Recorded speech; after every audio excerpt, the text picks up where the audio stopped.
Bismillahirrahmanirrahim. Assalamualaikum warahmatullahi wabarakatuh. Alhamdulillahi rabbil alamin. Wabihi nasta'in ala umurid dunya wad din. Wa sallallahu wasallam ala nabiyyina Muhammadin wa ala alihi wa sahbihi ajma'in. Amma ba'du. Alhamdulillah, bersyukur kita pada Allah Subhanahu wa taala. Pada pagi ini kita diberikan petunjuk hidayah daripada Allah Subhanahu wa taala untuk kita sama-sama meneruskan pengajian kita bagi membahaskan Asma'ullah Al-Husna, nama-nama Allah yang maha indah dan yang mempunyai sifat yang tertinggi. Baik, jadi pada kali ini insya-Allah kita akan menyentuh nama Allah Al-Hadi. Nama Allah Ta'ala Al-Hadi. Pada kelas yang sebelum ini kita dah sentuh berkenaan dengan Al-Hafiz, Al-Hafidhu Al-Hafiz. Baik, jadi pada kelas kali ini insya-Allah kita akan sentuh berkenaan dengan nama Allah Subhanahu wa taala Al-Hadi. Baik. Jadi nama Allah Subhanahu wa taala Al-Hadi. Allah Subhanahu wa taala menyebutkan nama ini di dalam Al-Quran di dua tempat, pada dua tempat. Iaitulah yang pertama di dalam surah Al-Hajj ayat 54. Iaitulah Allah Subhanahu wa taala berfirman, wa innallaha lahadil ladzina amanu ila siratim mustaqim. Dan sesungguhnya Allah benar-benar memberi petunjuk. Al-Hadi. Wa innallaha lahadil ladzina amanu ila siratim mustaqim. Sesungguhnya Allah benar-benar memberi hidayah, petunjuk kepada orang-orang beriman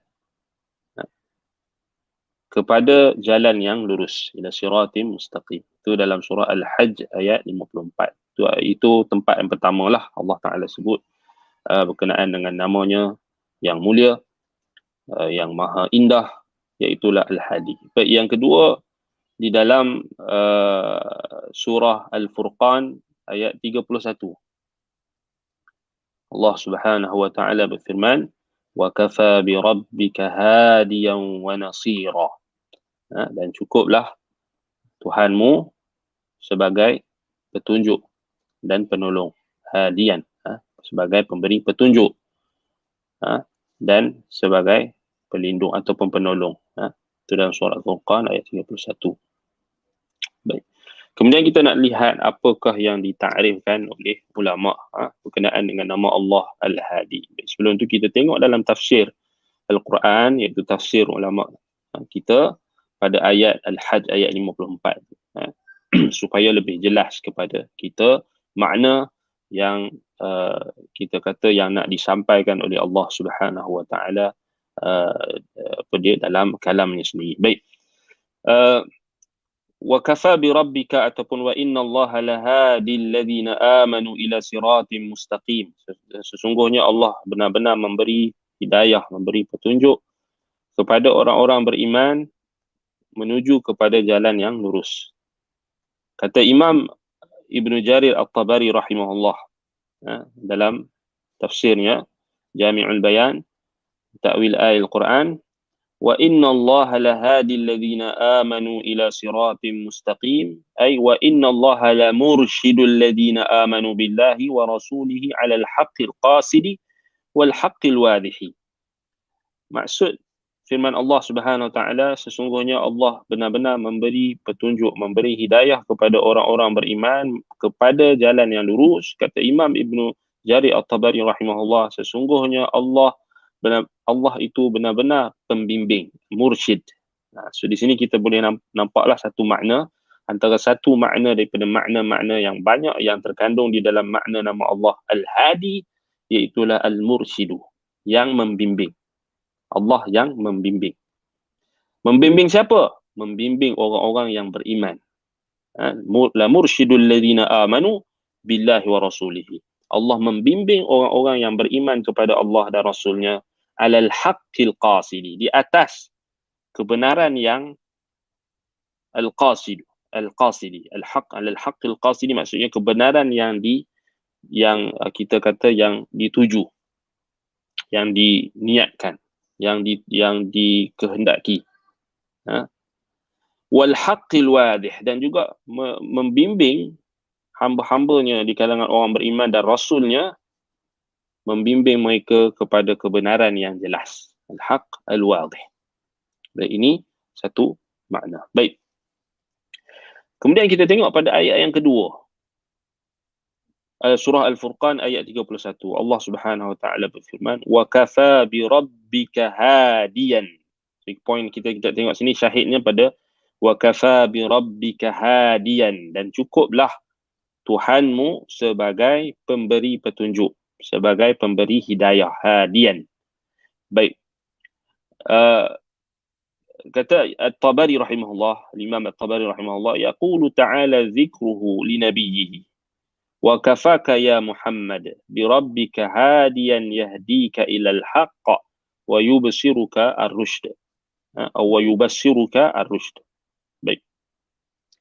Maknanya Allah Ta'ala mengingatkan kepada nabinya, yakni Nabi Muhammad sallallahu alaihi wasallam, wa kafaka ya Muhammad bi rabbika hadiyan yahdika ila al-haqq, cukuplah wahai Muhammad bagimu Tuhanmu yang akan membimbing, memberi petunjuk, memberi hidayah, yang akan membimbing, memberi petunjuk kepadamu kepada kebenaran, membimbingmu, memberi petunjuk, hidayah kepada kebenaran.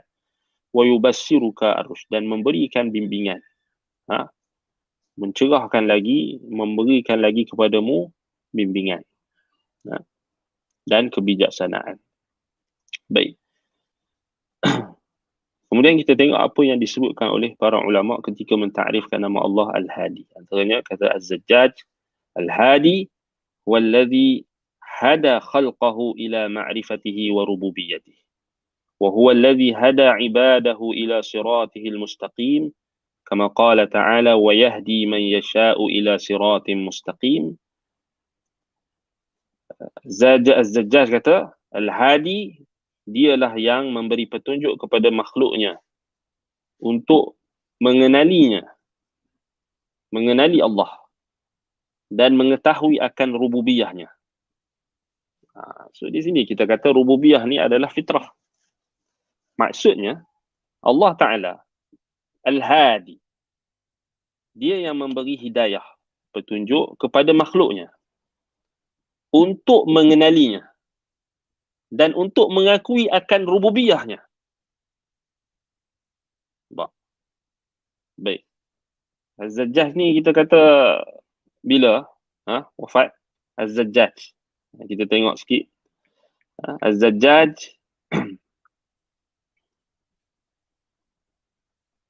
kalau tak salah Az-Zajjaj An-Nahwi lah Abu Ishaq. Abu Ishaq Az-Zujjaj ataupun Az-Zajjaj. Az-Zajjaj. Kita tengok Abu Ishaq Az-Zajjaj, Ibrahim ibn Muhammad ibn Sarri ibn Sahal Az-Zajjaj Al-Baghdadi. Wafat 311 Hijrah. Dia lahir ketika Imam Ahmad wafat. Dia lahir ketika Imam Ahmad wafat. Dan dia wafat ketika Imam Ibn Khuzaimah wafat. Ataupun dia lahir ketika Imam Ahmad wafat. So bila Imam Ahmad wafat 241 Hijrah. Baik, Az-Zajjaj ni wafat, dia meninggal, dia lahir ketika Imam Ahmad wafat. Pening sikit Baik, dia wafat pada ketika Imam Ibn Khuzaimah wafat ataupun Imam Ibn Jarir At-Tabari wafat. Imam Ibn Jarir 310. Ibn Khuzaimah wafat 311. So senang nak ingat. 311 Hijrah. So beliau ialah seorang ulama nahwu, ulama lughah yang pada zaman Abbasi. Termasuk di kalangan ahli ilm yang kukuh kekuatan penguasaan ilmunya. Baik. Jadi dia bukan orang panggil bukan zaman Muhammad bin Abdul Wahhab ke, bukan. Ni Az-Zajjaj ni. 311 Hijrah. Dia kata Al-Hadi, antara makna Al-Hadi iaitulah apa?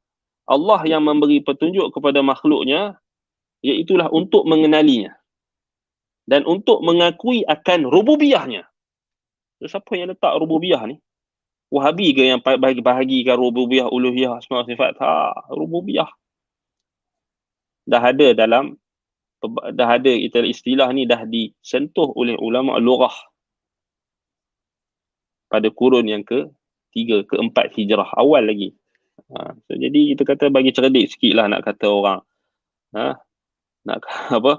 Sebab depa kita kata sini, isu dia sini, Al-Zajjaj, dia kata Al-Hadi huwa alladhi hada khalqahu ila ma'rifatihi wa rububiyyatihi. Ini Al-Hadi ni, dialah Allah, Tuhan, yang memberi petunjuk kepada makhluknya untuk mengenalinya dan untuk mengakui akan rububiyahnya. So, maksudnya ini menunjukkan kepada kita rububiyah, yakni pengakuan bahawasanya Allah itu mencipta, Allah itu memberi rezeki, Allah itu adalah Tuhan, Allah itu adalah Tuhan yang mengurus tadbir alam, memberikan rezeki kepada makhluk-makhluknya, memberi bimbingan kepada mereka untuk mengenalinya dan untuk mengakui akan rububiyahnya. Maka ini kita katakan bahawasanya adalah sesuatu yang telah difitrahkan Allah Subhanahu wa ta'ala. Sebab itu kita kata dia adalah antara penjelasan yang datang sebelum Ibn Taymiyah yang wafat 728, sebelum Ibn Qayyim, sebelum ulama-ulama yang datang kemudian lagi, dia dah ada dibahaskan ataupun disebut istilah rububiyah, uluhiyah, asma wa sifat. Bukanlah benda yang kita kata benda baharu. So kita kena faham lah kan. Baik. Itu maksud yang pertama yang kita boleh tengok. Kemudian kata Az-Zajjaj lagi, huwa alladhi hada ibadahu ila siratihil mustaqim. Kita tengok Az-Zajjaj dia bahagikan takrif tu pada dua. Pertama, takrif am, kedua takrif khusus. Takrif am, dia kata Allah yang memberi petunjuk kepada makhluknya untuk mengenalinya dan mengakui akan rububiyahnya. So takrif am. Maksudnya di sini, semua makhluknya Allah Ta'ala dah bagi hidayah kepada mereka untuk mengenali Tuhan. Maksud mengenali Tuhan sini mengakui akan rububiyahnya. Makna kata di sini, fitrah itu telah dipersiapkan oleh Allah kepada makhluknya. Tak ada yang Allah Ta'ala tak bagi hidayah secara umum. Semua orang tahu bahawasanya dia ada Tuhan. Siapa yang ingkar, maksudnya dia pada hakikatnya dia hanya ingkar dengan lisan tetapi hatinya tetap mengakui. Sebagaimana Allah Ta'ala sifatkan tentang Fir'aun. Wajahadu biha wastaiqanat anfusuhum zulman wa uluwa. Dia hanya ingkar dengan lisannya, jahadu biha wastaiqanat anfusuhum zulman wa uluwa, tetapi hati dia yakin. Dia hanya ingkar kerana zalim dan juga kerana nak meninggi diri. Sudah seperti mana dalam surah An-Naml. Baik. Jadi yang pertama, takrif am tadi, semua makhluk dah tahu tentang, dah diberi petunjuk hidayah. Jadi kita akan bincangkan pembahagian hidayah nanti, kita akan bincang, jangan risau.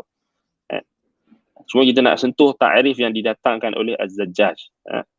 Dia kata, yang pertama, alladhi hada khalqahu ila ma'rifati wa rububiyyati. Dia yang memberi petunjuk hidayah kepada makhluknya untuk mengenalinya dan untuk mengakui akan rububiyahnya.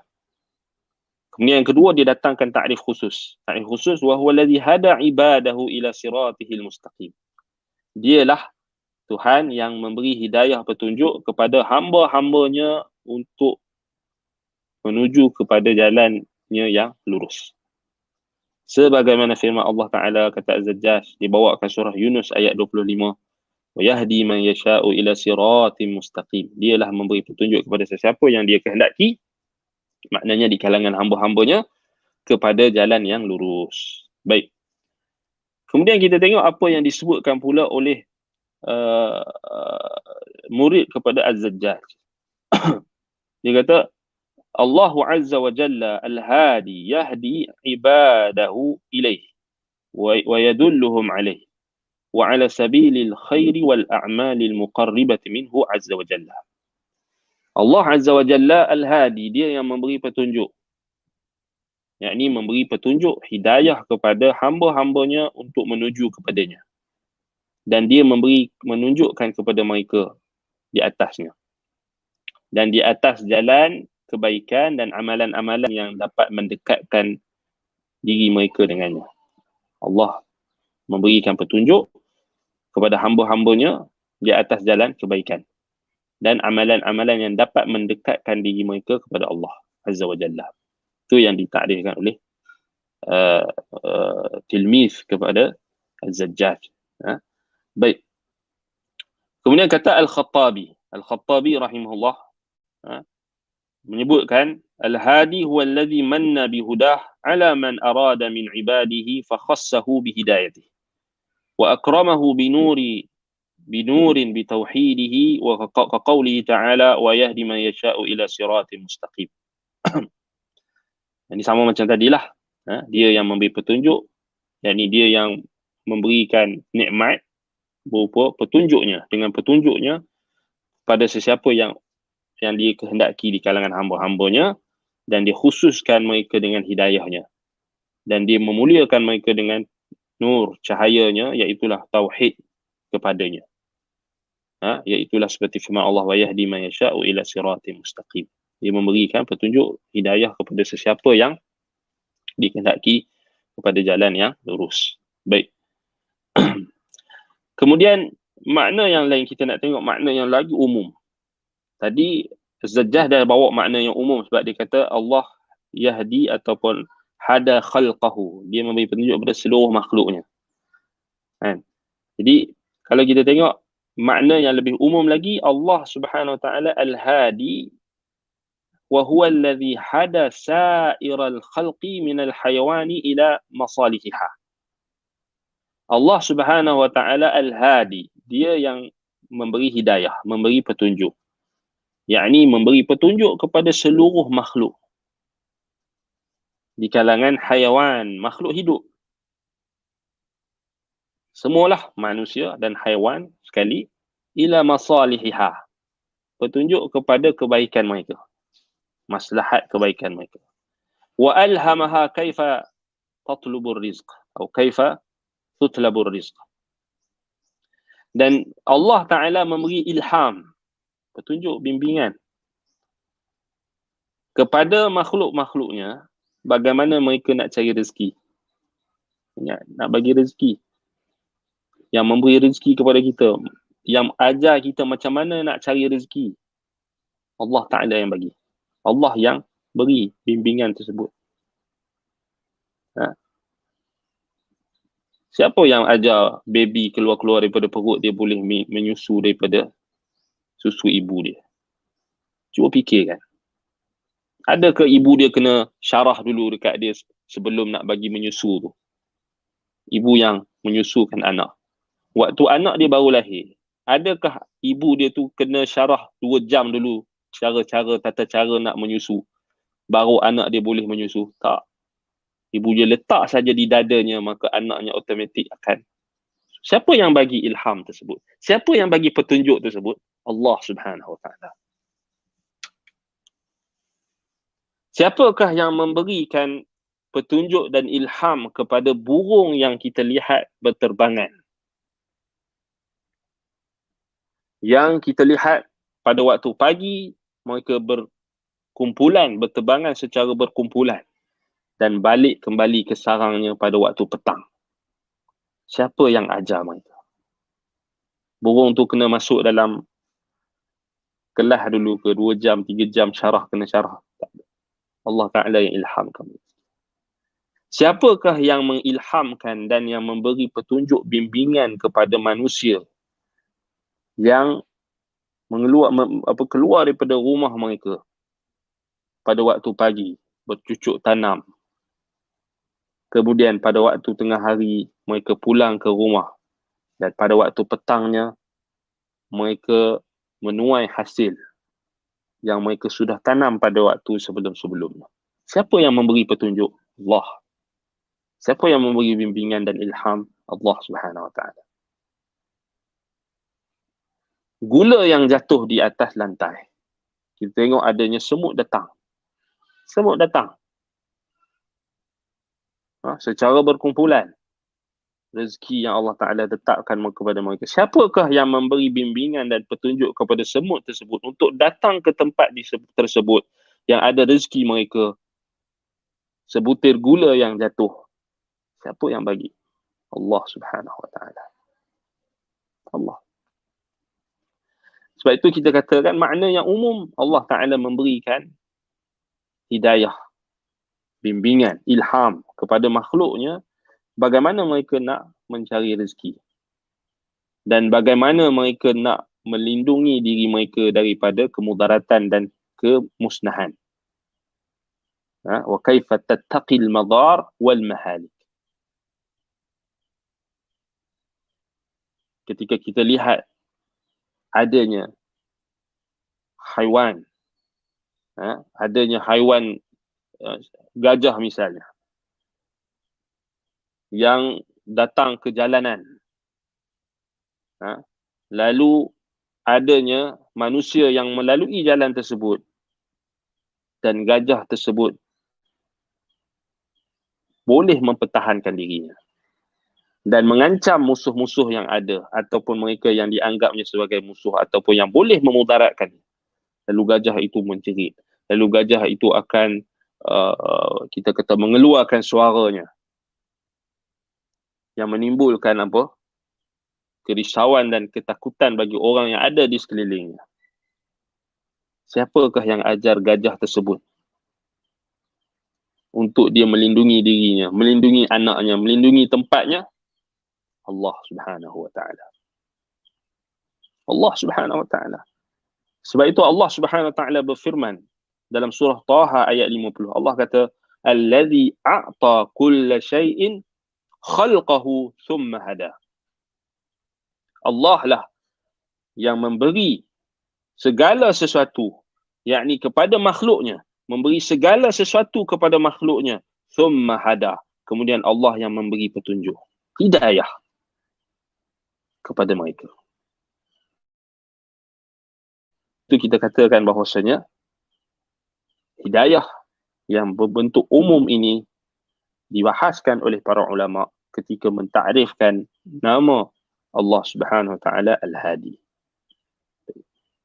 Kemudian kita tengok makna yang disebutkan oleh ulama-ulama kontemporari, antaranya adalah guru kami Syekh Abdul Razak Al-Badar hafizahullah.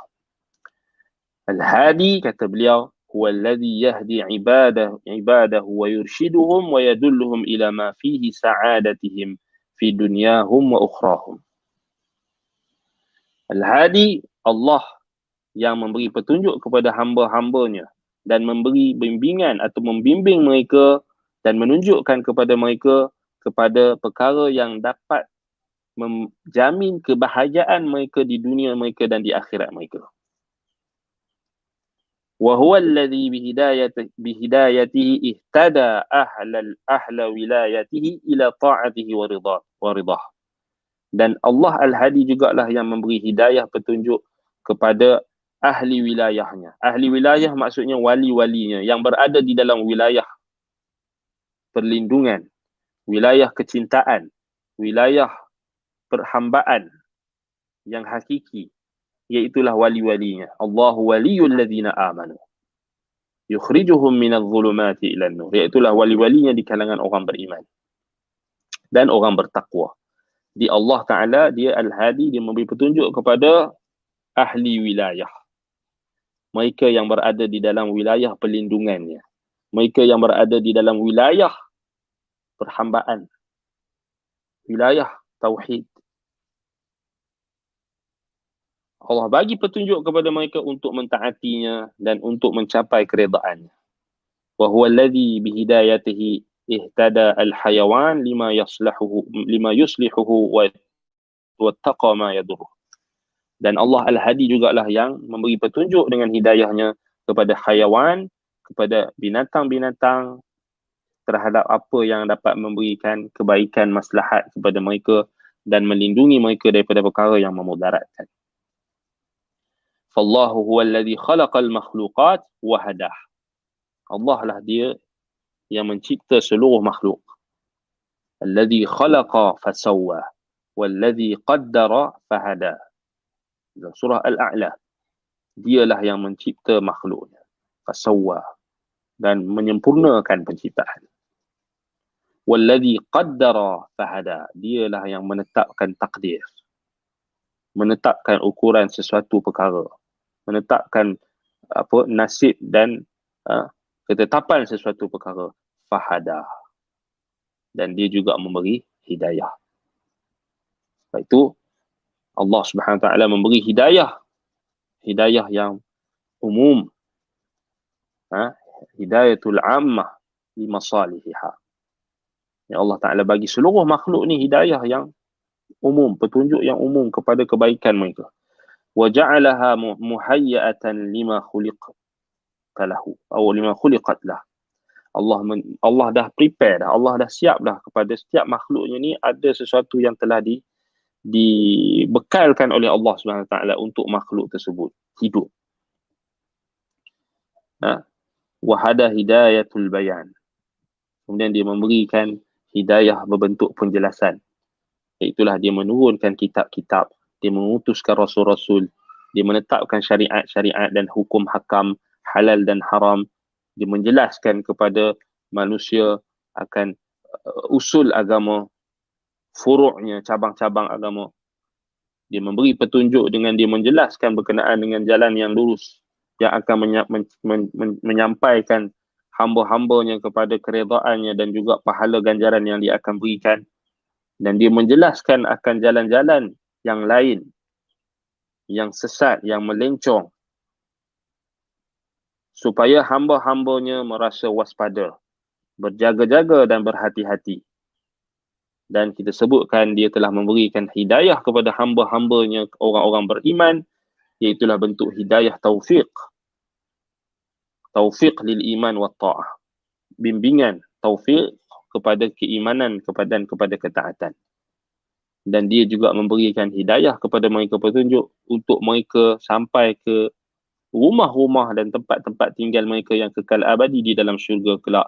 Sebagaimana dia telah memberikan hidayah di dunia ini untuk mereka, orang-orang beriman, menelusuri asbab dan jalan-jalan yang telah dia tetapkan.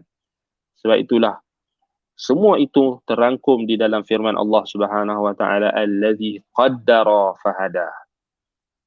Sama macam surah Maryam tadi.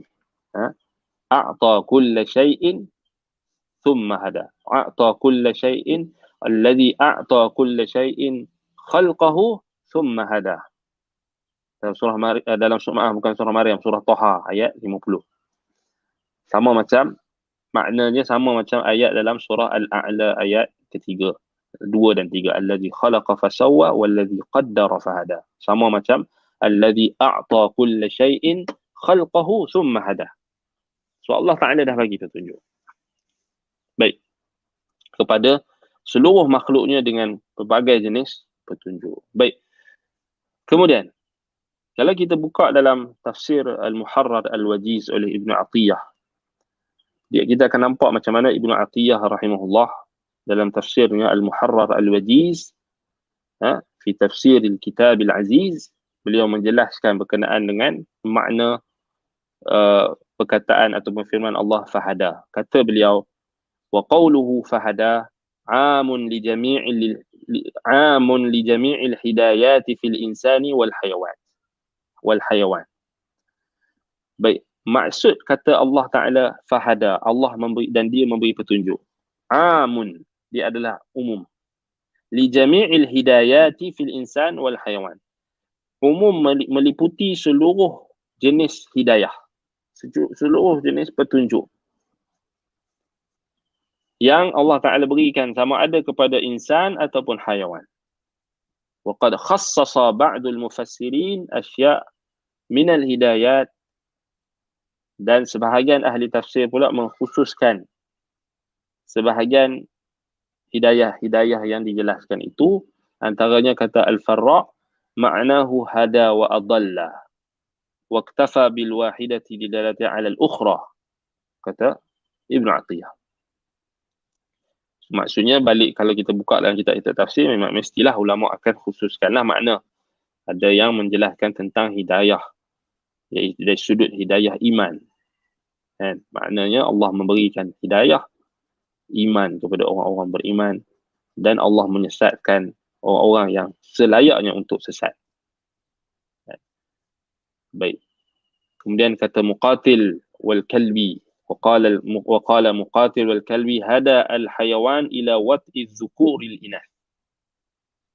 So Allah bagi petunjuk kepada haiwan untuk haiwan lelaki, atau haiwan lelaki, haiwan jantan mendatangi haiwan betina. Tengok macam mana ulama salaf mereka ta'rifkan dan mereka jelaskan ini supaya jelas kepada kita. Muqatil dan Al-Kalbi ni kata Allah bagi petunjuk, maknanya Allah bagi petunjuk kepada haiwan, iaitulah ila wat'iz dhukur al-inath.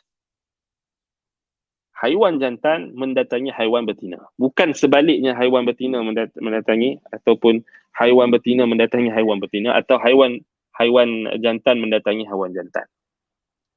Maksudnya termasuklah keperluan asasi bagi haiwan dan manusia, iaitulah keperluan biologi mereka. Keperluan, kita kata keperluan yang Allah Ta'ala dah bagi dekat seluruh makhluk. Haiwan sendiri Allah bagi, apatah lagi manusia. Allah bagi petunjuk untuk mereka menikah antara lelaki dan perempuan. Ini bagi manusia. Lelaki untuk mengahwini dan menikahi wanita. Cuba kita tengok betapa teruknya manusia zaman sekarang, yang mereka telah mengubah fitrah. Mereka mengubah hidayah tadi kepada dhalalah. Dengan lelaki mendatangi lelaki, wanita mendatangi wanita, ataupun lelaki nak jadi wanita, ataupun wanita nak jadi lelaki. Sebagaimana yang diserukan oleh golongan LGBTQ, yang kita tengok gerakan mereka ini makin menjadi-jadi dan makin terzahir. Golongan-golongan yang menyokong mereka, dan kita tengok mereka mendapat dana dan mendapat sokongan moral daripada syarikat-syarikat besar di dunia, sehingga diadakan logo-logo mereka itu disebar luaskan dan dinormalisasikan lambang-lambang dan syiar mereka yang pada hakikatnya adalah syiar kekufuran, syiar yang membawa penentangan kepada hidayah, syiar yang dalal, yang sesat, yang menentang hidayah, yang menentang petunjuk Allah yang Allah Ta'ala telah berikan kepada makhluk. Dan ini yang perlu kita bimbang. Kita tengok hari macam-macam. Mereka punya gerakan tu dahsyat. So dinormalisasikan.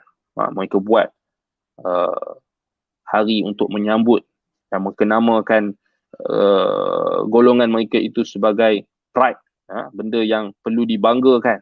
Wal'iyadzubillah, nas'alullah salamata wal'afiyah. Itu kita tengok perkara yang perlu kita jelaskan kepada anak-anak muda zaman sekarang ini, bahawasanya jangan sesekali kita merasakan hal tersebut adalah normal. Bahaya, dan sangat-sangat bahaya bila mereka cuba untuk menjadikan kesesatan itu sebagai satu yang normal, dan mereka menukarkan hidayah kepada kesesatan tadi. Baik, itu yang disebutkan oleh Muqatil dan Al-Kalbi itu, maksudnya nak bagi tahu kat kita hidayah ni umum, terlampau luas sampai kita katakan binatang yang berjima, binatang yang kita kata jantan yang mendatangi lelaki, jantan yang mendatangi betina, itu pun Allah Subhanahu Wa Taala yang bagi hidayah. Nak bagi tahu hidayah yang berbentuk umum.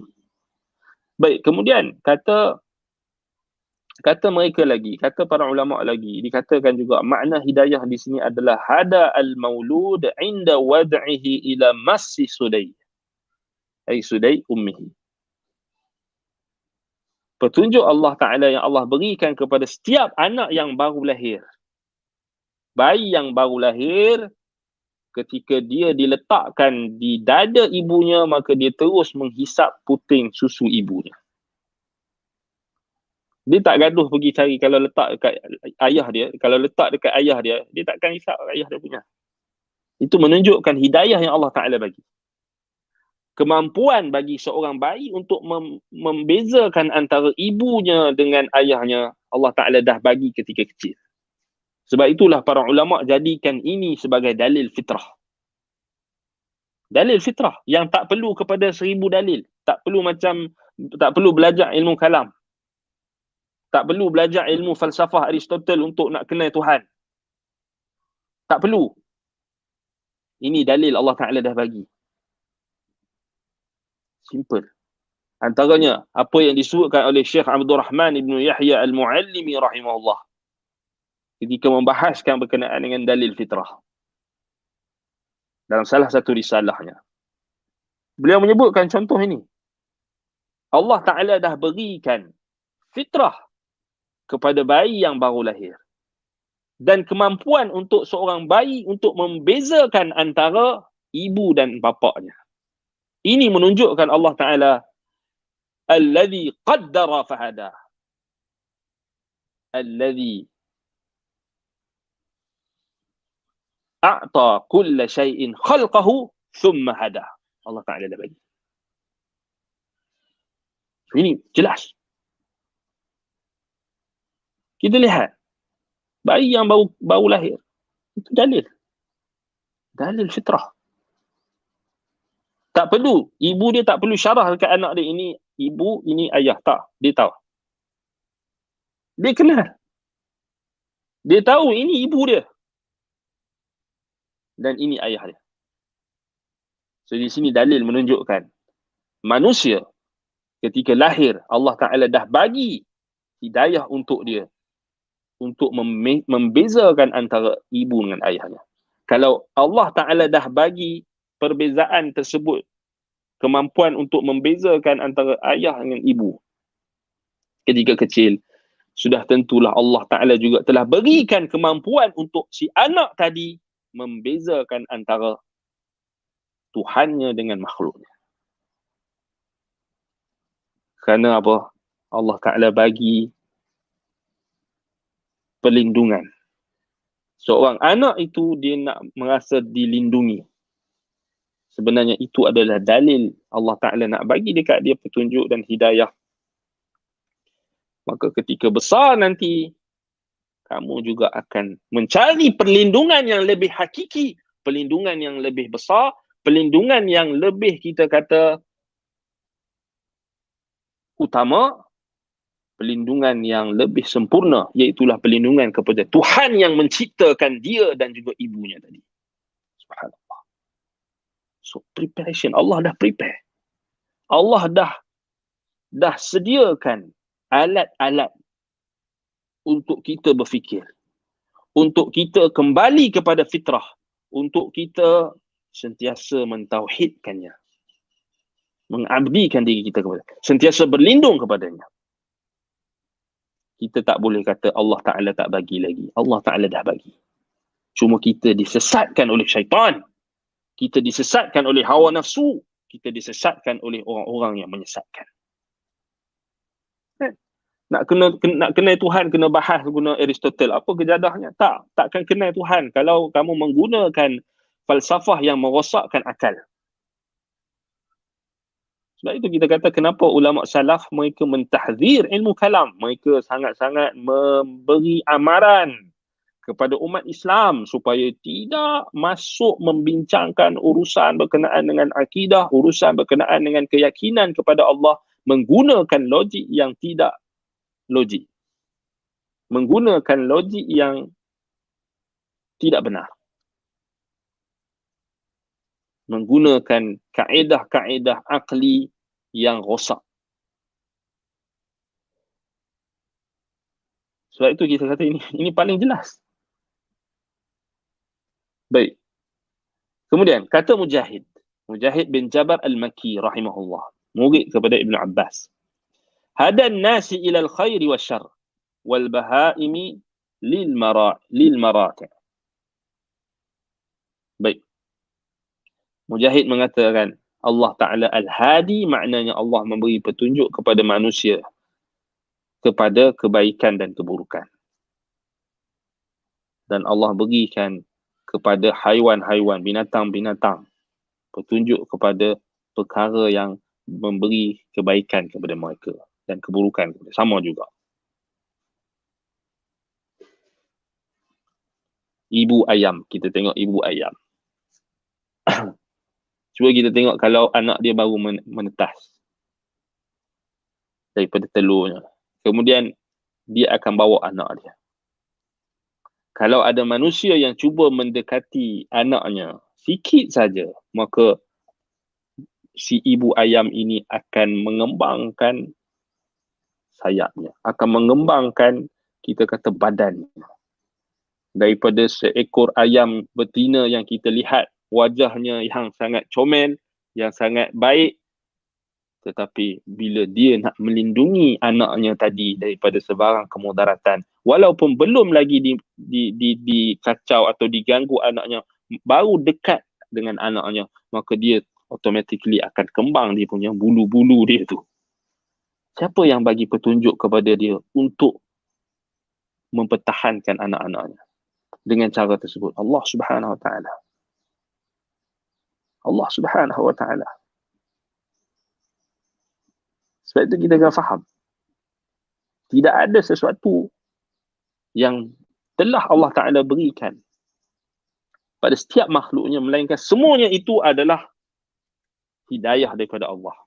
A'ta kulla syai'in khalqahu thumma hada, alladhi khalaqa fasawwa, alladhi qaddara fahada. Dia memberi petunjuk. Baik. Sebab itu takrir yang dinyatakan oleh Ibn Atiyah rahimahullah di dalam tafsirnya Al-Muharrar Al-Wajiz tadi, disokong dan dikukuhkan lagi oleh Syekhul Islam Ibn Taymiyah rahimahullah. Ibn Taymiyah menguatkan lagi apa yang ditakrirkan oleh Ibn Atiyah. Kata Syekhul Islam Ibn Taymiyah rahimahullah, wal aqwalus sahihah hiya min babil misalat kama qala Ibn Atiyah, wa hakadha kathirun min tafsir as-salaf يذكرون من النوع مثالا لينبهوا به على غيره أو لحاجة المستمع إلى معرفته أو لكونه هو الذي يعرفه. Demikianlah tafsiran dan pendapat ulama salaf. Hiya min babil misalat. Mereka datangkan misal yang sangat banyak, contoh yang sangat banyak. Sebab itu antara manhaj salaf ketika menjelaskan berkenaan dengan firman Allah, berkenaan dengan ayat-ayat Allah, berkenaan dengan nama-nama Allah, mereka akan datangkan misal yang sangat banyak, contoh-contoh yang sangat banyak. Mereka tak akan bataskan pada contoh yang satu. Kalau boleh, mereka akan bahaskan, mereka akan expand misal, contoh itu dengan macam-macam contoh. Yang penting orang boleh faham. Sebab itu siapa punya sunnah ni? Sunnah Nabi. Datangkan contoh yang banyak ni sebenarnya sunnah Nabi. Apatah lagi datangkan misal dan contoh yang komprehensif, contoh yang kita kata orang boleh faham.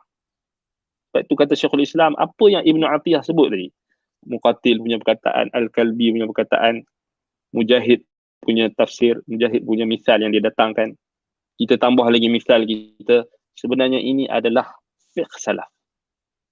Bagaimana mereka nak jelaskan? Nampak? وهكذا كما قال ابن عتية, sebagaimana yang kata Ibn Atiyah, kata Ibn Taymiyah, وهكذا كثير من تفسير السلف, dan demikianlah banyaknya tafsir salaf macam ni. يذكرون من النوع مثالا ينبه به على غيره. Mereka akan datangkan jenis-jenis contoh yang pelbagai. Contoh haiwan, contoh haiwan ni, haiwan tu, contoh daripada manusia, contoh daripada satu sisi, maka datangkan supaya penjelasan itu cepat sampai. Baik. Supaya waliyunabbihu bihi ala ghairihi, supaya memberi tanbih, memberi peringatan. Jadi kita bawa contoh-contoh ini, maka dia akan dekat dan dia akan memberi ingatan kepada kita yang lebih kuat. Baik. وها هنا وقفة لبيان أنواع الهداية المضافة إلى الرب سبحانه وتعالى اسمه جل وعلا الهادي. Dan di sinilah kalau kita tengok balik penjelasan akan jenis-jenis hidayah. Tadi yang disandarkan kepada Tuhan, sandarkan kepada Allah, yang terangkum di dalam nama Allah Al-Hadi. Bila sebut nama Allah Al-Hadi ni, kita kena faham itu. Baik. Kemudian kita tengok pembahagian hidayah. Kita nak faham Allah, nama Allah Al-Hadi, kita kena tengok juga pembahagian jenis-jenis hidayah. Baik, yang pertama, Al-Hidayatul Ammah. Pertama, Al-Hidayatul Ammah. Hidayah umum. Apa maksud hidayah umum? Kita dah sentuh tadi, cuma kita ulang balik untuk kita susun balik supaya kita lebih jelas. Hidayatun kulli nafsin ila masalihi ma'ashiha wa ma yuqimuha wa hiya hidayatun syamilatun lil hayawan kullihi natiqah aw natiqihi wa bahimihi tayrihi wa dawabihi fasihihi wa a'jamihi. Baik. Hidayah umum ini iaitulah hidayah kepada seluruh jiwa, seluruh perkara yang Allah berikan petunjuk kepada mereka untuk mencapai kebaikan dan maslahat hidup mereka. Dan apa yang dapat meluruskan hidup mereka. Iaitulah hidayah yang meliputi hayawan kesemuanya. Sama ada yang boleh bercakap atau yang tidak boleh berkata-kata, yang tak boleh bercakap. Maksudnya manusia ataupun haiwan lah. Burungnya ataupun binatang-binatang yang berkaki empatnya. Manusia pula sama ada yang fasih ataupun yang a'jami. Yang tak fasih. Semua ini adalah apa? Hidayah. Secara am. Hidayah umum. Hidayatul ammah. Termasuklah macam kita katakan tadi, bayi yang baru lahir tadi. Macam mana dia boleh tahu ibu dia. Kan? Dan bila dia menangis, dia akan cari ibu dia. Dia akan cari dia akan, bila diletakkan di atas dada ibunya, maka dia akan terus minum susu ibunya tanpa dia rasa ragu-ragu. Dengan penuh keyakinan. Dia takkan ragu-ragu. Kan? Mana ada kita tengok budak kan, kalau dia menyusu, dia ragu-ragu kan. Ni ayah aku ke mak aku? Tak, dia tahu dah ini mak aku. Kan? Baik. Dan kalau kita tengok balik, sama juga dalam binatang, haiwan dan sebagainya kan, kita dah bincang tadi, mereka tahu tempat yang boleh membahayakan mereka. Burung kan, burung. Kadang-kadang burung ni dia buat sarang dekat pokok yang rendang. Pokok yang kita kata yang rendah. Kadang-kadang buat dekat rumah je. Dekat dengan rumah orang. Ada burung ni dia buat sarang dekat pokok, dekat rumah. Dekat je. Kemudian dekat dengan kawasan tempat letak kereta. Tapi kawasan tersebut pada awalnya memang burung tu disangka tempat tu tak dilalui oleh orang. Lalu dia buatlah sarang. Sehari, 2 hari, 3 hari baru burung tu perasan. Tempat pokok yang dia buat sarang dekat situ, yang dia nak lindung anak-anak dia. Yang dia nak tinggal anak-anak dia untuk dia pergi cari makanan, kemudian dia nak balik, dia nak berehat dan dia nak bagi makan dekat anak dia. Sarang yang cantik, rumah dia. Bila dia sedar dalam 2-3 hari, tempat yang dia buat, pokok yang dia buat sarang itu dilalui oleh manusia. Maka terus dia tukar. Terus dia tinggalkan sarang tersebut, dia buat sarang baru di tempat yang lebih selamat. Apa maksud dia? Maksudnya Allah Ta'ala bagi hidayah kepada burung tadi untuk mengetahui apa yang dapat memudaratkan dirinya dan apa yang dapat memberi kebaikan kepadanya. Sebab itu kita tengok tadi, ini adalah untuk kita faham macam mana Allah Ta'ala bagi petunjuk kepada seluruh makhluknya. Baik. Sebab itu Allah Ta'ala sebut dalam surah Al-An'am ayat 38 hingga 39. Wa ما من دابة في الأرض ولا طائر يطير بجناحيه إلا أمثالكم ما فرطنا في الكتاب من شيء ثم إلى ربهم يحشرون والذين كذبوا بآياتنا صم وبكم في الظلمات من يشاء الله يضله ومن يشاء يجعله على صراط مستقيم. So Allah kata tidak ada binatang yang melata di atas muka bumi ini. Tidak ada juga burung yang berterbangan dengan kedua sayapnya, melainkan mereka itu adalah umat-umat yang semisal kalian. Maksudnya, apa yang Allah bagi hidayah kepada kalian, maka Allah juga bagi hidayah kepada mereka. Sebab itu Allah kata, ma farratna fil kitabi min syai'. Kami tak pernah berkurangan dalam menjelaskan sesuatu dalam kitab, ketetapan kami, dalam kitab catatan kami. Sesuatu apa pun. So Allah Ta'ala jelaskan. Allah Ta'ala beri hidayah kepada seluruh makhluk. Baik, itu yang pertama.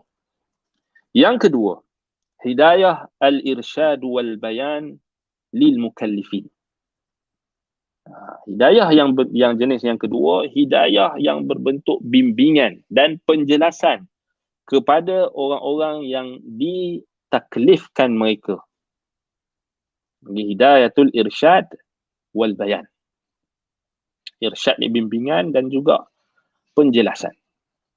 Apa maksud hidayah ini? Inilah hidayah yang menjadi hujjah Allah ke atas makhluknya. Yang Allah tak akan mengazab hamba-hambanya, makhluk-makhluknya, melainkan setelah Allah Ta'ala telah beri hidayah ini. Sebab itu kita kata, ini adalah hidayah al-irsyad wal bayan. Petunjuk, bimbingan, dan juga penjelasan. Dan Allah tak akan azab hamba-hambanya melainkan Allah bagi dulu hidayah ni. Setelah ditegakkan hidayah ini, barulah Allah Ta'ala akan tentukan nasib. Dalilnya dalam surah Az-Zumar ayat 56 hingga 57, Allah kata, antaqula nafsu ya hasrata ala ma farrattu fi jambillah wa in kuntu laminas sakhirin. Yakni penyesalan orang-orang yang Allah Ta'ala masukkan mereka ke dalam nerakanya, wal'iyadzubillah, dan mereka menyesali atas apa yang mereka telah kurangi, dan mereka telah bersikap culas dan bersikap berkurang-kurangan fi jambillah, iaitulah pada menjalankan hak dan tanggungjawab yang Allah Ta'ala amanahkan kepada mereka. Allah kata, au taqula law anna Allah hadani lakuntu minal muttaqin. Allah rakamkan perkataan penyesalan mereka, ataupun mereka mengatakan law anna Allah hadani lakuntu minal muttaqin. Kalaulah Allah Ta'ala dah bagi petunjuk kepada aku, yakni al-bayan wal irsyad, sudah tentulah aku akan menjadi orang-orang yang bertakwa, orang-orang yang bertakutkan kepada Allah.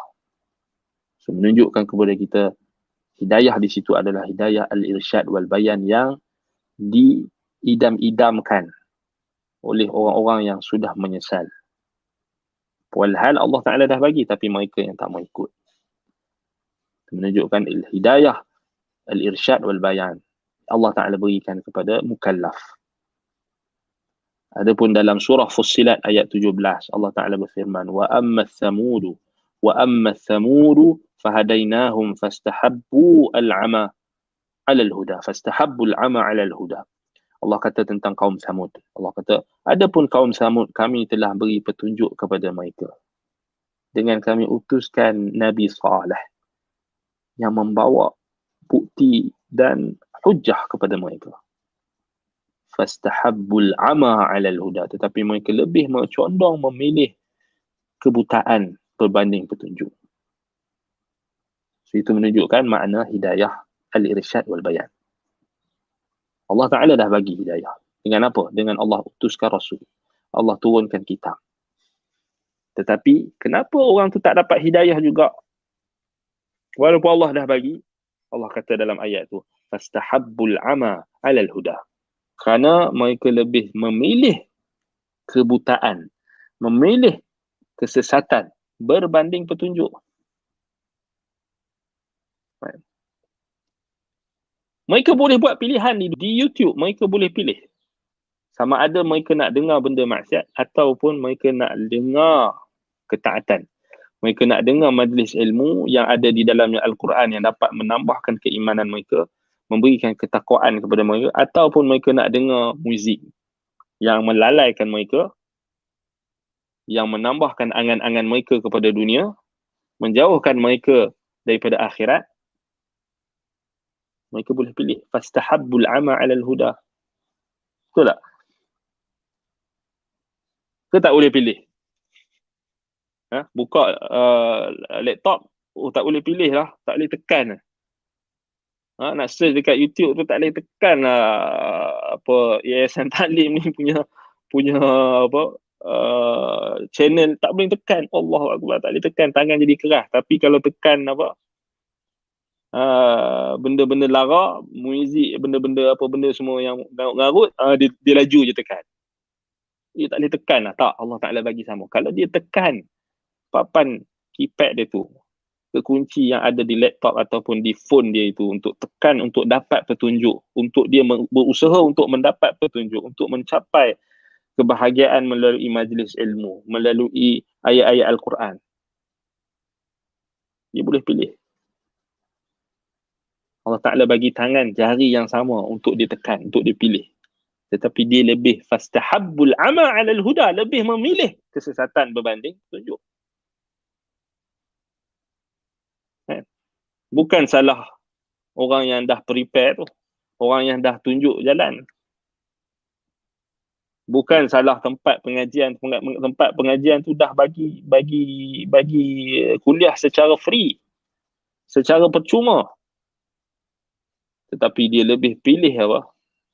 Dia sanggup langgan apa streaming filem dan sebagainya yang bulan-bulan berpuluh ringgit, tetapi yang majlis ilmu yang free of charge, yang tak ada bayaran, dia tinggalkan. Nampak? Siapa yang pilih? Allah paksa ke? Allah paksa ke untuk dia sesat?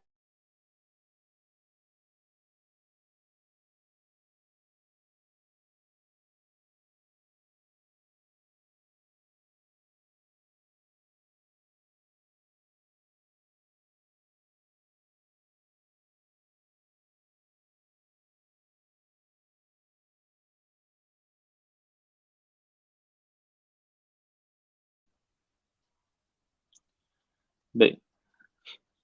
Sekat sikit tadi. Terlekat tadi. Baik. Jadi, balik pada ayat ni. Fastahabbul ama 'alal huda. Mereka yang lebih condong memilih kesesatan berbanding petunjuk. Kita tak boleh nak kata, oh, pendakwah masih lagi tak bagi petunjuk, masih lagi tak berdakwah. Tidak. Kita yang pilih. Kita boleh pilih. Ada orang disanggup langgan muzik, penstreaman muzik, berbelah-belah ringgit sebulan dia sanggup bayar.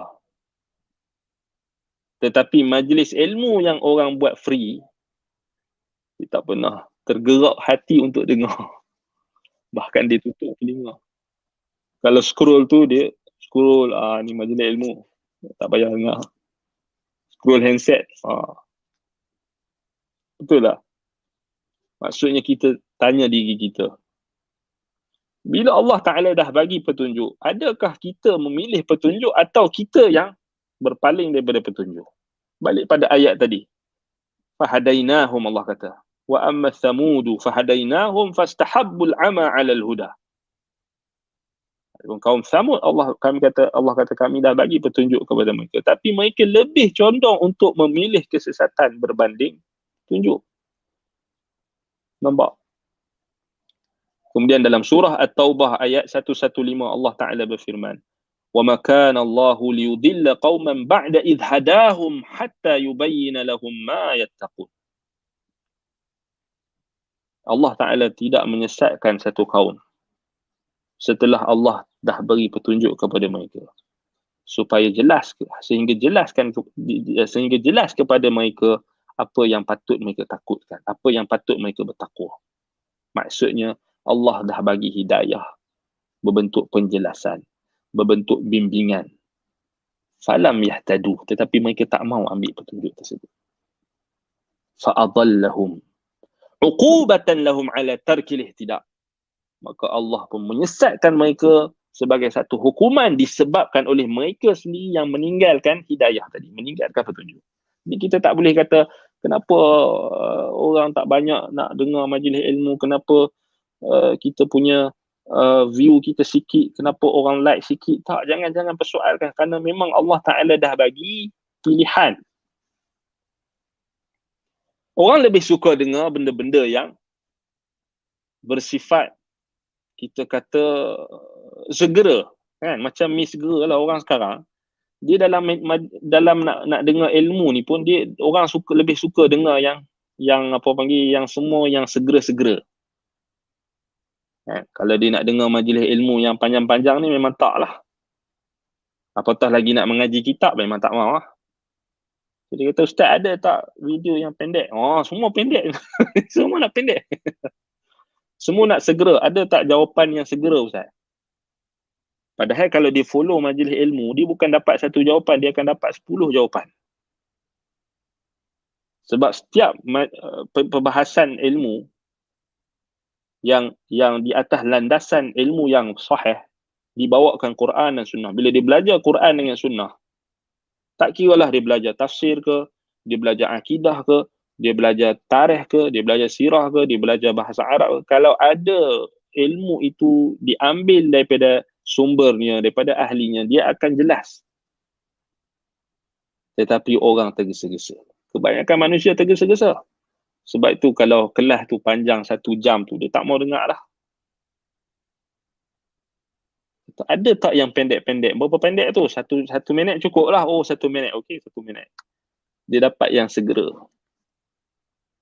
Sebab tu orang hari ni, bila dia nak buat konten kat YouTube kan, orang hari ni kan nak jadi YouTuber kan, ramai nak jadi YouTuber, tapi malangnya dia ada sisi baik dan sisi buruk lah. Kalau kita kata YouTube ni, dia adalah satu wasilah. Tetapi kita kena faham lah, dia ada perbahasan lah, ulama bahaskan tentang hukum orang yang ambil maksudnya mereka ambil bayaran daripada YouTube kan, maksudnya jadikan YouTube sebagai profession. Baik, itu ada perbahasannya lah. Maksudnya ada yang sebut tentang keharusan bila kita dapat mengelakkan daripada iklan-iklan yang berbentuk haram dan perkara-perkara yang mengajak kepada perkara-perkara yang haram dan maksiat. Paling kurang dia adalah syubhat. Sebab itu lebih baik dielakkan daripada diambil daripada hasil keuntungan daripada iklan tersebut. Tetapi kalau ada orang yang dia mampu untuk memilih, rasanya dah boleh pilih sekarang ni kan, dia boleh pilih apa konten, apa kita kata iklan yang nak kena dipilih. Itu bagi orang yang YouTuber, dia tahulah kita bukan YouTuber kan. Kita ada juga dulu tergerak nak jadi YouTuber ni, tapi kita tengok susah lah. Dia tak akan masuk dengan ilmu tu sendiri. Dia akan lari. Maksudnya, bila kita jadi YouTuber ni kita kata dia boleh lah buat konten berkenaan dengan, contohnya macam cara nak pasang alat ni ke kan, dia tunjuk kat orang. So itu manfaat duniawi kan. Okay. Untuk manfaat ukhrawi boleh juga. Memang kita tak nafikan lah, YouTube ni dah jadi satu medan yang kita kata akan disebarkan kebaikan padanya, manfaat dan sebagainya, disebarkan ilmu, disebarkan ayat-ayat Quran kan, bacaan Quran, kemudian ilmu, contohnya macam live streaming, majlis ilmu dan sebagainya, kita tak nafikan. Tetapi kita nak sentuh sikit lah tentang orang yang buat konten berkenaan dengan ilmu. So hati-hati bila dia buat konten tentang ilmu ni, jangan dia mengejar nak cari like dan juga viewers yang ramai. Itu menjadi niat yang utama untuk dia dapat capaian yang lebih ramai, semata-mata untuk meningkatkan rating atau meningkatkan viewers dan untuk menambahkan pendapatan dia. Itu adalah satu tujuan yang berniat salah, ataupun tujuan yang kita katakan dia akan mengurangkan keikhlasan dan bahkan boleh menafikan keikhlasan dan akan memberi kesan kepada konten dia. Dia kena faham, orang yang buat konten ni, dia ada macam-macam jenis lah orang. Ana bagi contoh yang mudah lah. Kita bila kita tengok dekat YouTube ni, dia akan keluarkan, tiba-tiba dia akan keluar benda-benda yang kita pernah lalu kan, pernah lalu dalam bahasa apa pun, kemudian dia akan datang, dia akan cadangkan. So dia adalah dia punya sistem dia tu yang dia dah automatically dia akan keluar benda tu. Baik. Sebab tu kita kena pandai pilih. Maksudnya kat YouTube ni kita kena lazimi benda-benda yang manfaat, benda-benda yang baik. Kan, channel-channel yang bermanfaat, channel-channel majlis ilmu dan sebagainya, supaya benda yang akan keluar dekat kita pun benda-benda yang baik. Kalau orang tu dia duduk kat YouTube tu, dia duduk kalut dengar muzik dan sebagainya, akan naiklah muzik. Kan? Tapi ada satu apa, anda terbuka lah satu video lucu lah, nak bagi tahu macam mana orang ni, zaman sekarang ni orang boleh misleading melalui tajuk dekat YouTube. So hati-hati, khususnya bagi penuntut ilmu. Anda nak yang benda ni lucu ni, contohnya anda bagi sini. Dalam bahasa Arab lah, anda tengok, anda follow YouTube dalam bahasa Arab. Jadi ada satu YouTuber ni, anda tak follow sebenarnya, tapi mungkin ada yang follow dia tu follow YouTuber ni. Tapi yang lucunya, dia ada satu dia buat konten lah, satu konten. Konten dia berkenaan dengan bola. Berita tentang bola sepak dalam bahasa Arab. So kita follow lah juga apa dia, berita-berita bahasa Arab ni, jadi keluarlah berita tentang bola dalam bahasa Arab. Tapi si YouTuber ni, dia buat apa? Kita tengok tajuk dia tu macam menarik. Tajuk dia tengok tajuk dia tu, dia kata pemain bola Indonesia sanggup berhenti menyanyikan lagu negara mereka semata-mata nak menghormati azan. Tu dalam bahasa Arab lah, itu dia dalam bahasa Arab. Kita kata hebat ni. Kita terpedaya. Kan? Kita terpedaya dengan tajuk. Bila kita buka video, lain. Rupa-rupanya penganjur pertandingan bola tu, dia pasang silap lagu negaraku Malaysia tu, dia pergi pasang dekat pemain Indonesia. Lalu pemain Indonesia pun tak menyanyi lah lagu, bukan lagu mereka, lagu negara Malaysia, bukan Indonesia. Jadi mereka marah lah. Maksudnya lepas tu mereka bantah lah. Jadi dalam video tu benda lain. Tapi tengok orang yang jahil, orang Arab tu, dia tak faham kot. Dia kata kebetulan memang ada azan waktu tu. Kemudian mereka kata, tengok ni, pemain Indonesia menghormati azan, tak menyanyi lagu negara mereka sebab ada azan waktu tu. Tengok komen orang pun pakat puji lah. Orang Pak Arab bukan cerdik sangat pun kadang-kadang. Kan? Sebab tu apa kita tengok yang pelik-pelik ni ramai juga mereka kan. Hak Pak Arab pun sama, Pak Melayu pun sama juga. Bila kita tengok berita yang asal, rupa-rupanya memang tak betul. Rupa-rupanya apa? Rupanya memang pihak penganjur tu tersalah pasang lagu. Nak bagi tahu misleading berlaku dalam, kita jangan sesekali menjadi jahil dan menjadi orang yang bodoh bila kita terlampau percaya dengan semua benda yang ada dekat YouTube ni. Sama juga baru-baru ni bila ada seorang hamba Allah ni. Tak tahulah, orang kata dia ustaz lah apa, kita tak tahulah. Dia buat YouTube react lah. Dia akan react lah apa benda kat YouTube ni. Tak apalah, baguslah niat tu kan, nak kalau setakat nak bagi tahu kata hadis ni hadis palsu apa semua, baguslah. Tapi tengok, bila setiap hari YouTube ni sebenarnya, bila orang jadi YouTuber ni, dia setiap hari dia akan fikir macam mana dia nak dapat rating. Lebih-lebih lagi bila dia dah jadikan sumber daripada YouTube tu adalah sumber rezeki dia. Sebab tu dia akan ada conflict of interest. Dia akan berlaku. So kat situlah dia takkan rasa takwa dah, takut dah. Dia akan cuba untuk buat benda-benda yang orang akan komen tu, orang akan bangkitkan kemarahan orang, akan menyebabkan orang ramai nak tengok semuanya, dan dia menjadikan konten, isi kandungan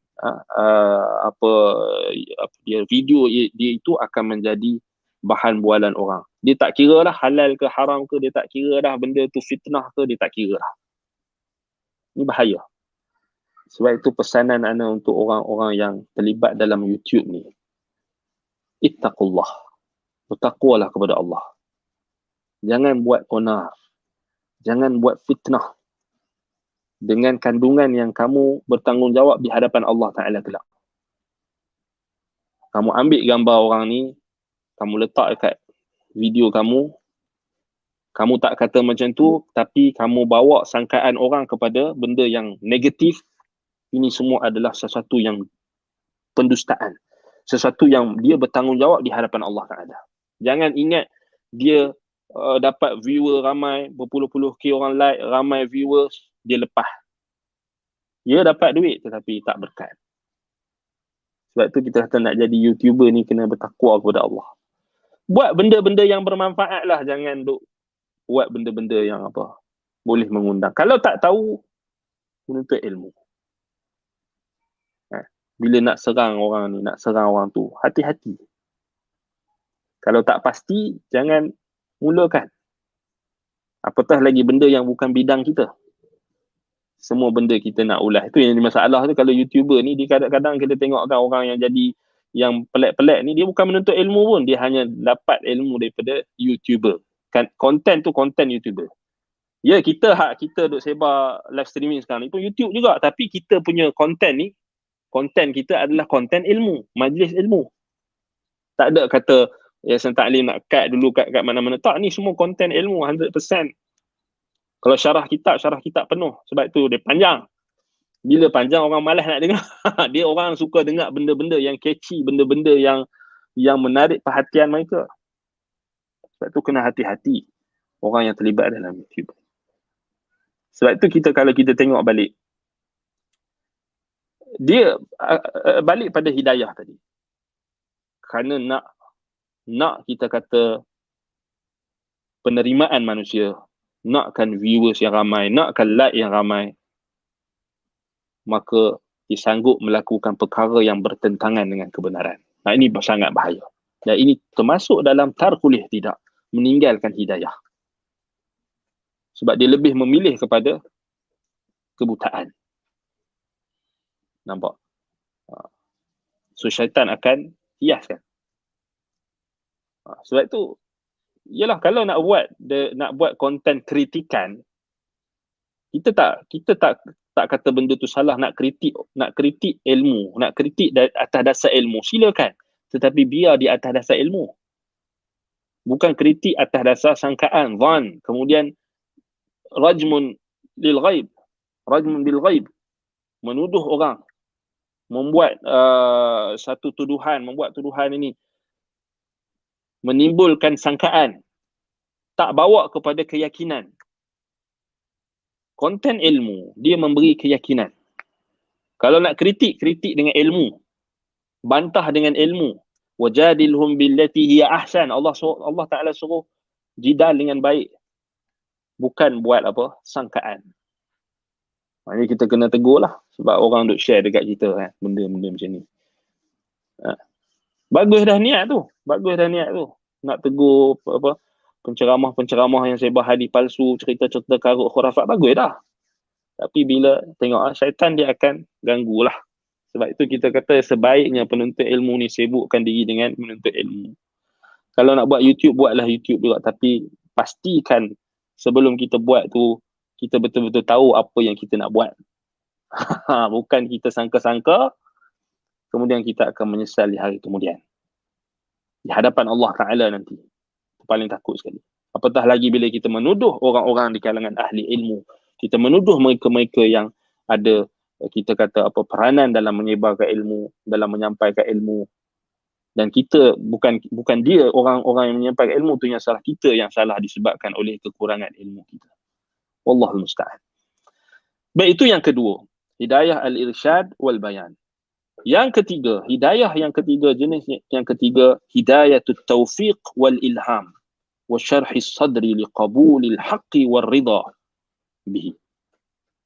Hidayah yang ketiga iaitulah hidayah taufiq, ilham, dan hidayah Allah Ta'ala berikan bimbingan untuk mengikuti kebenaran dan kelapangan dada untuk menerima kebenaran dan reda akan kebenaran. Ini hidayah yang kategori yang ketiga. Firman Allah Subhanahu wa taala dalam surah Al-Kahfi ayat 17, "Man yahdillahu fahuwal muhtadi."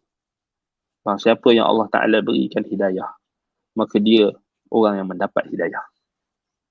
Mendapat petunjuk, taufiq, ilham, syarh sadr, kelapangan dada untuk menerima kebenaran.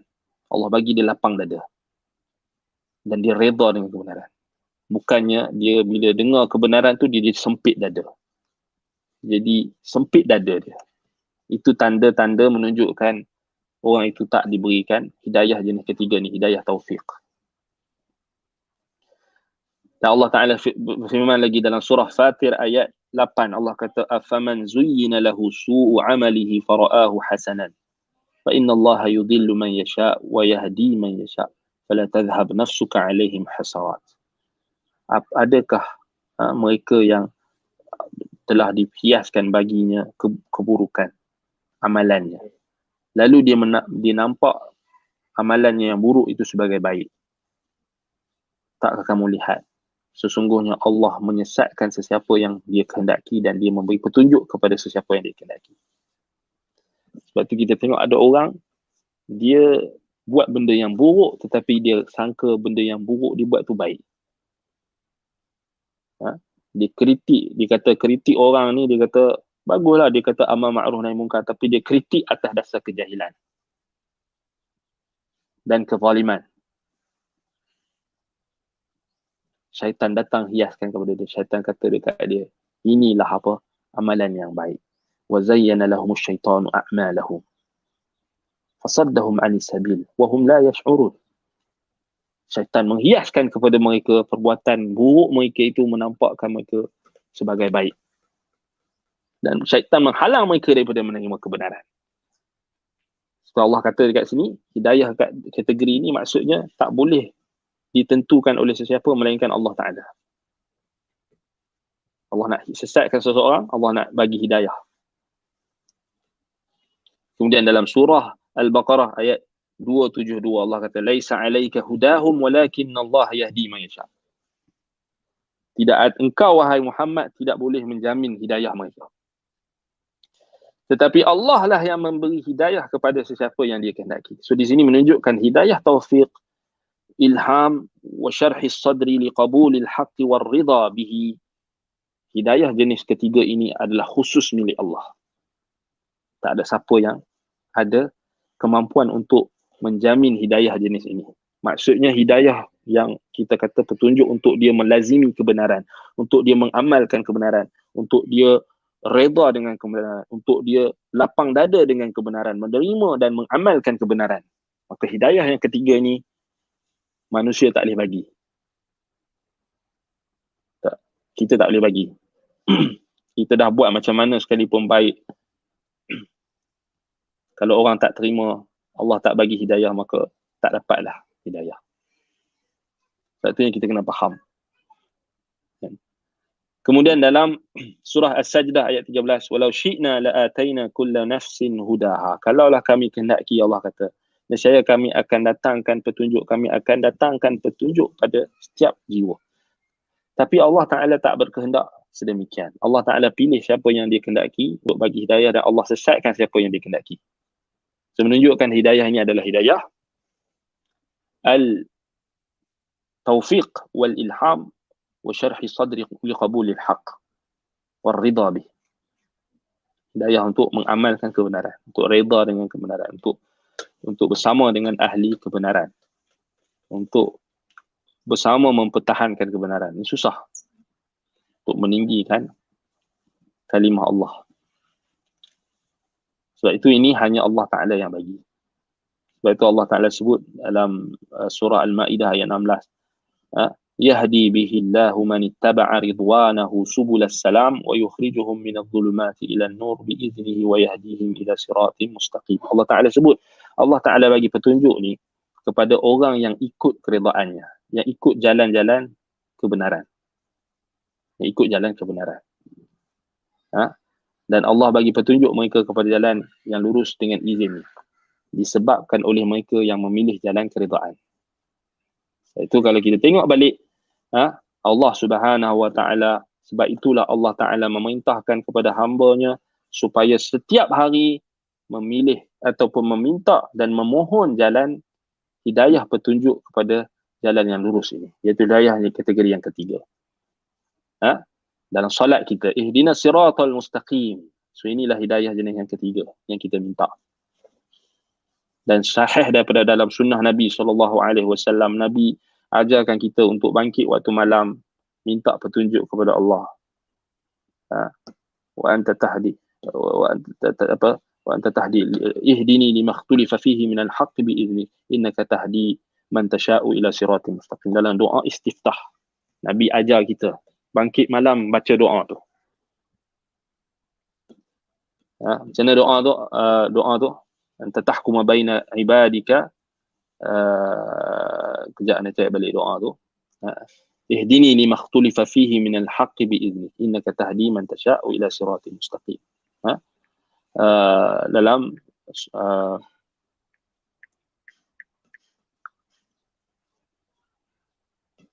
dan Sahih Muslim, hadis doanya Allahumma rabba Jibril wa Mikail wa Israil, وإسرائيل اللهم رب جبرائيل وإسرائيل اللهم رب جبرائيل وميكائيل وإسرافيل فاتر السماوات والأرض رب كل عالم الغيب والشهادة أنت تحكم بين عبادك فيما كانوا فيه يختلفون اهدني لما اختلف فيه من الحق بإذنك إنك تهدي من تشاء إلى صراط مستقيم. Hadis ini Aisyah radhiyallahu anha riwayatkan daripada Nabi sallallahu alaihi wasallam ketika Aisyah tanya Abu Salamah ibn Abdurrahman bin Auf tanya kepada Aisyah tentang bi ayyi syai'in kana Nabiullah sallallahu alaihi wasallam yaftatihu salatahu idza qama min al-lail. Bacaan apakah yang Nabi buka ketika bangkit daripada malam untuk solat malam? Maka Aisyah pun bawakanlah hadis ini.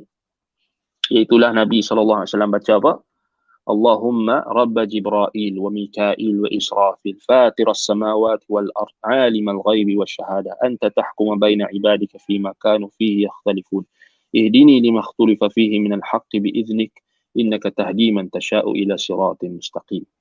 Ya Allah, Rabb Jibril, Tuhan Jibril, Isra Mikail, Israfil, fatir as-samawati wal ard, yang mencipta langit dan bumi, alim al-ghaib wa syahadah, yang mengetahui alam ghaib dan nyata.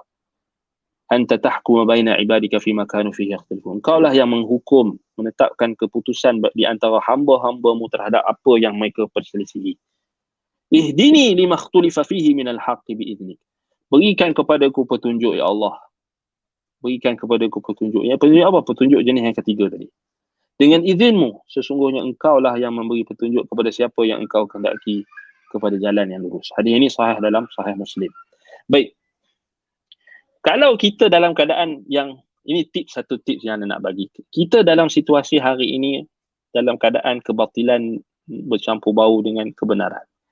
Orang kata orang ni sesat, orang tu kata orang ni tak betul, orang ni kata gini, orang ni kata macam ni, orang ni kata dia ni Wahabi, orang tu kata dia ni sesat, orang ni kata. Betul lah, kita hidup dalam zaman tu. Baik. Apa kita kena buat? Bangkit pada waktu malam, merayu depan Allah Subhanahu Wa Taala. Kalau kita kebingungan, kata, minta Allah petunjuk, minta dekat Allah.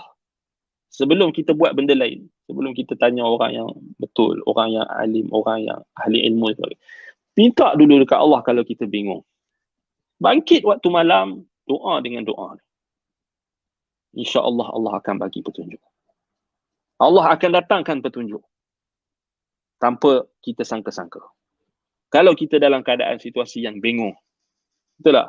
Katakanlah orang kata, contoh orang kata, Ustaz ni yang kau dengar, Ustaz ni sesat. Katalah orang kata kita sesat. Tak apa. Tak apa, kita nak tutup mulut orang tak boleh. Buat apa dulu? Okey, tak payah dengar lagi Ustaz tu. Bangkit malam, minta dekat Allah. Ya Allah, baca doa ni. Baca doa ni.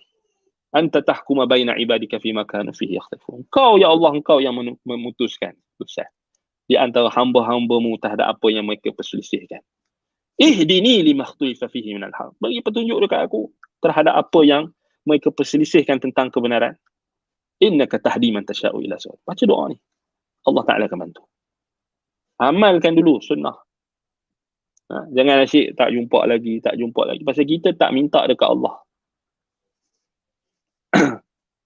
Duk kalut tengok YouTube. Tengok orang ni kata, orang tu kata. Tapi kita tak pernah minta dekat Allah, pemilik hidayah.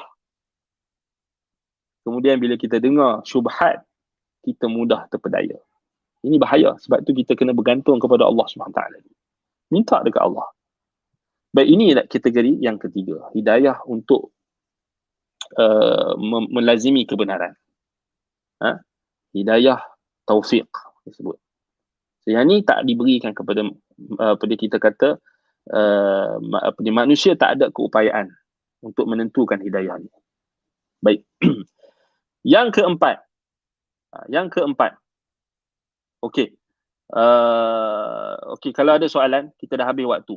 Kita ada kelas lepas ni. Kalau ada soalan, kita berhenti dekat sini. Kita sambung pada kelas akan datang. InsyaAllah kita akan sambung pada jenis yang keempat. InsyaAllah. Sikit lagi. Baik, kalau ada soalan, kita dah habis waktu, anda terlupa. Tu kena ingat kan. Baik.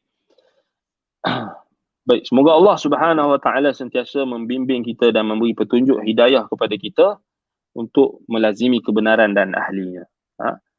Dan memberikan kita petunjuk hidayahnya untuk kita sentiasa berada di atas jalan yang benar. Al-haq ma'a ahlihi, bersama dengan ahlinya. Yang itu paling penting. Dan insyaAllah kita akan sambung pada kelas akan datang. Jadi nak rasa cukup setakat itu, kita tangguh majlis kita. Ada banyak soalan, boleh tangguh soalan ni. Tak sempat kita tangguh untuk kelas akan datang. InsyaAllah simpan soalan tu, ataupun boleh bagi dekat forward dekat Ana lah, kat mesej lah. Nanti Ana akan cuba untuk jawab insyaAllah kalau ada kesempatan lah.